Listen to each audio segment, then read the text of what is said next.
English बोलने के लिए ग्रामर के हजारों रूल्स नहीं, सिर्फ सही पैटर्न चाहिए, जिससे आप सैकड़ों इंग्लिश सेंटेंसेस खुद बना पाएंगे। आज आप कुछ ऐसे पावरफुल इंग्लिश पैटर्न सीखेंगे जिनसे आप तुरंत इंग्लिश सेंटेंसेस बनाना शुरू कर देंगे। तो वीडियो को इसके बिल्कुल बंद कीजिएगा, क्योंकि इन पैटर्न्स को सीख लेने पर आप सैकड़ों डेली यूज इंग्लिश सेंटेंसेस आसानी से बना सकते हैं और इंग्लिश स्पीकिंग में तेजी से सुधार कर सकते हैं। So let's begin the class. सबसे पहला पैटर्न है आई एम गोइंग टू, जिसका मतलब होता है मैं करने वाला हूँ। आई एम गोइंग टू, जिसका मतलब होता है मैं करने वाला हूँ। आई एम गोइंग टू का यूज भविष्य की योजना, इरादा या जल्द होने वाले काम के बारे में बताने के लिए किया जाता है और इसके लिए सिंपल सा स्ट्रक्चर होता है I am going to plus verb की फर्स्ट फॉर्म। चलिए इसे एग्जाम्पल से और अच्छे से समझते हैं। मैं फोन खरीदने वाला हूँ। I am going to buy a phone. I am going to buy a phone. मैं पढ़ने वाला हूँ। I am going to study. मैं पढ़ने वाला हूँ। I am going to study. मैं खाने वाला हूँ। I am going to eat. मैं खाने वाला हूँ। I am going to eat. यहाँ पर सेंटेंसेस देखिए, I am going to plus study verb की first form. Similarly I am going to plus eat verb की फर्स्ट फॉर्म। तो देखा आपने कितना सिंपल है। I am going to pattern लिख देना है प्लस वर्ब की फर्स्ट फॉर्म लिख देना है, सेंटेंस आपका कंप्लीट हो गया।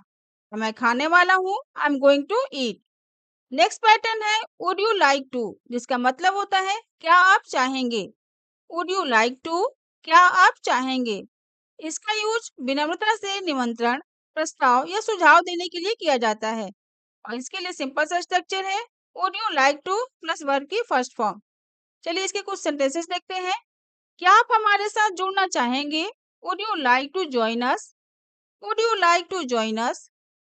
क्या आप चाय पीना चाहेंगे। Would you like to have some tea. Would you like to have some tea. क्या आप मेरे साथ आना चाहेंगे। Would you like to come with me. Would you like to come with me. Next pattern है आई वांट टू, जिसका मतलब होता है मैं करना चाहता हूँ। आई वांट टू, जिसका मतलब होता है मैं करना चाहता हूँ।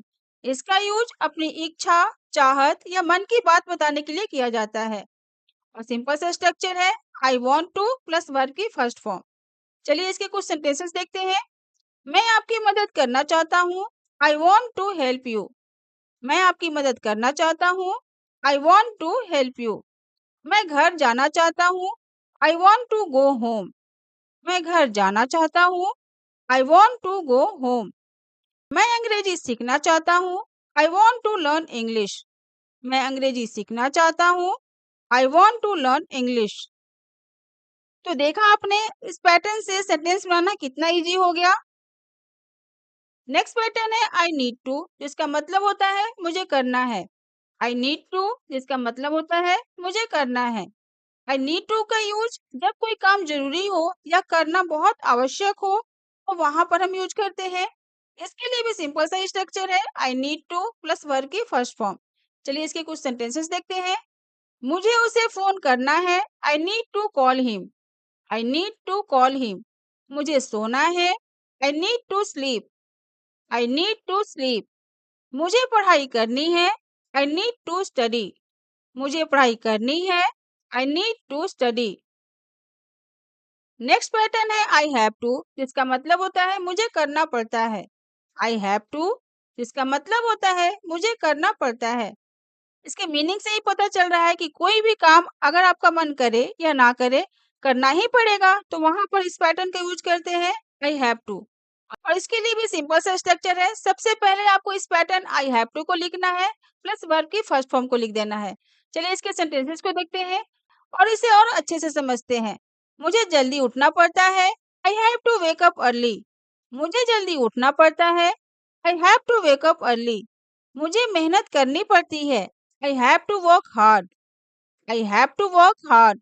मुझे अब जाना पड़ता है। I have to go now. I have to go now. Next pattern है डू यू, जिसका मतलब होता है क्या आप। डू यू, जिसका मतलब होता है क्या आप। जब भी कोई सेंटेंस क्या आप से स्टार्ट हो तो वहां पर डू यू का पैटर्न यूज करते हैं और इसका यूज सामान्य प्रश्न पूछने के लिए किया जाता है। इसके लिए सिंपल सा स्ट्रक्चर है डू यू प्लस वर्ब की फर्स्ट फॉर्म प्लस ऑब्जेक्ट अगर है तो object, otherwise do you plus verb की फर्स्ट फॉर्म। चलिए इसके कुछ सेंटेंसेस देखते हैं। क्या आप उसे जानते हैं? Do you know him? Do you know him? क्या आपको चाय पसंद है? Do you like T? Do you like T? क्या आप क्रिकेट खेलते हैं? Do you play cricket? Do you play cricket? Next pattern है कैन यू, जिसका मतलब होता है क्या आप सकते हैं। कैन यू जिसका मतलब होता है क्या आप सकते हैं। कैन यू पैटर्न का यूज किसी की एबिलिटी पूछने या मदद मांगने के लिए किया जाता है और इसके लिए भी सिंपल से स्ट्रक्चर है। कैन यू प्लस वर्ब की फर्स्ट फॉर्म और अगर ऑब्जेक्ट है तो प्लस ऑब्जेक्ट। चलिए इसके कुछ एग्जांपल्स देखते हैं। क्या आप मेरी मदद कर सकते हैं? Can you help me? Can you help me? क्या आप इंतजार कर सकते हैं? Can you wait? Can you wait? क्या आप अंग्रेजी बोल सकते हैं? Can you speak English? Can you speak English? Next pattern है आई थिंक, जिसका मतलब होता है मुझे लगता है। आई थिंक जिसका मतलब होता है मुझे लगता है। आई थिंक का यूज अपनी राय, सोच या अनुमान बताने के लिए किया जाता है और इसके लिए सिंपल सा स्ट्रक्चर है। सबसे पहले आई थिंक प्लस सेंटेंस। सबसे पहले आई थिंक, बाकी बचे जो सेंटेंस है वो यहाँ पर ऐड कर देते हैं। चलिए इसके कुछ एग्जांपल्स देखते हैं। मुझे लगता है वह सही है। I think he is right. I think he is right. मुझे लगता है बारिश होगी। I think it will rain. I think it will rain. मुझे लगता है हमें जाना चाहिए। I think we should go. I think we should गो।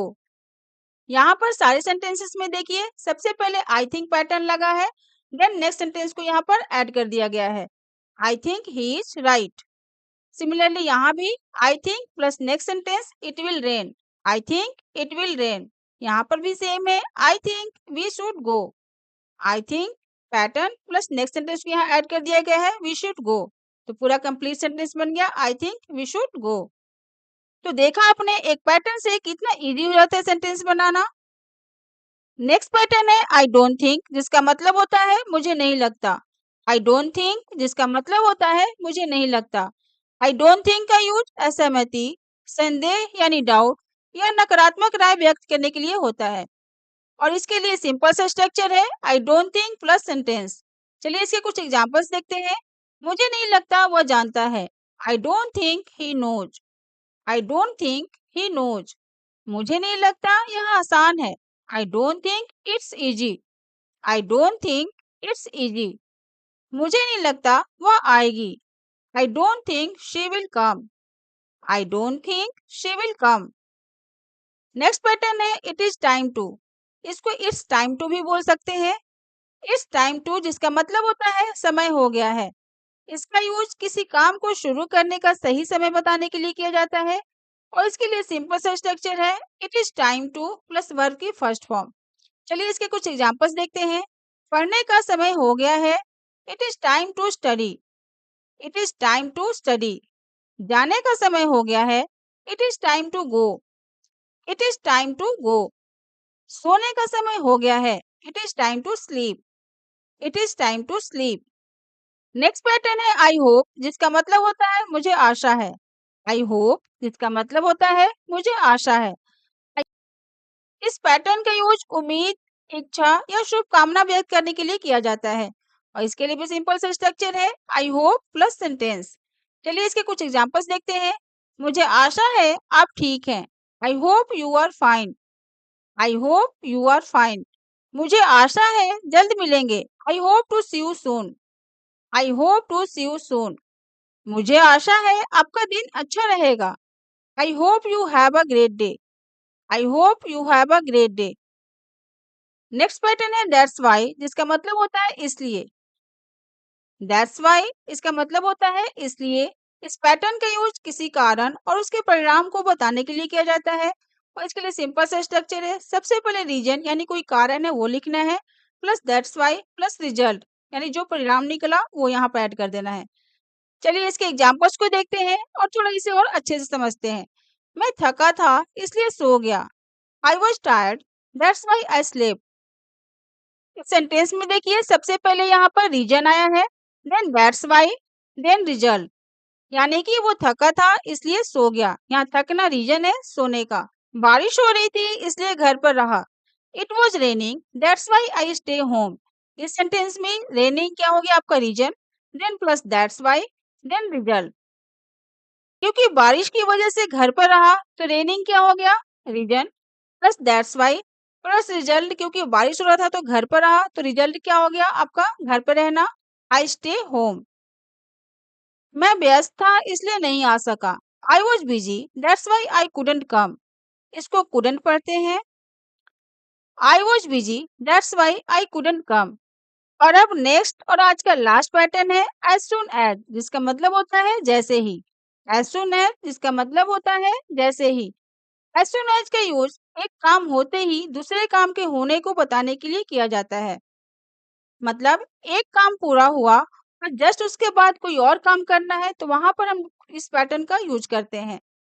और इसके लिए स्ट्रक्चर है as soon as plus subject plus verb, then subject plus verb. इस स्ट्रक्चर में 2 बार सब्जेक्ट आएगा और 2 बार वर्ब आएगा। चलिए इसके एग्जांपल्स को देखते हैं। जैसे ही मैं पहुंचूंगा मैं आपको फोन करूंगा। As soon as I arrive I will call you. इस सेंटेंस को देखिए, सबसे पहले एज सुन आज आया है, then subject, then verb, again subject, then verb. जैसे ही वह आए मुझे बताना। As soon as he comes tell me, as soon as he comes tell me. जैसे ही बारिश रुकेगी हम जाएंगे। As soon as it stops raining we will go, as soon as it stops raining we will go. इन सारे sentences को ध्यान से देखिए। सभी सेंटेंसेस में सबसे पहले एक काम पूरा हुआ है, उसके बाद तुरंत दूसरा काम भी पूरा हुआ। सो फ्रेंड्स, आज के लिए बस इतना ही। तो आपकी बारी है। याद रखिए, फ्लुएंट इंग्लिश सीखने का राज सिर्फ लर्निंग नहीं बल्कि डेली प्रैक्टिस है। अगर वीडियो हेल्पफुल लगी हो तो लाइक, शेयर और सब्सक्राइब जरूर करें। और कमेंट में बताइए कि अगली वीडियो आपको किस टॉपिक पर चाहिए। मिलते हैं नेक्स्ट वीडियो में। Till then keep learning, keep supporting. Thanks for watching.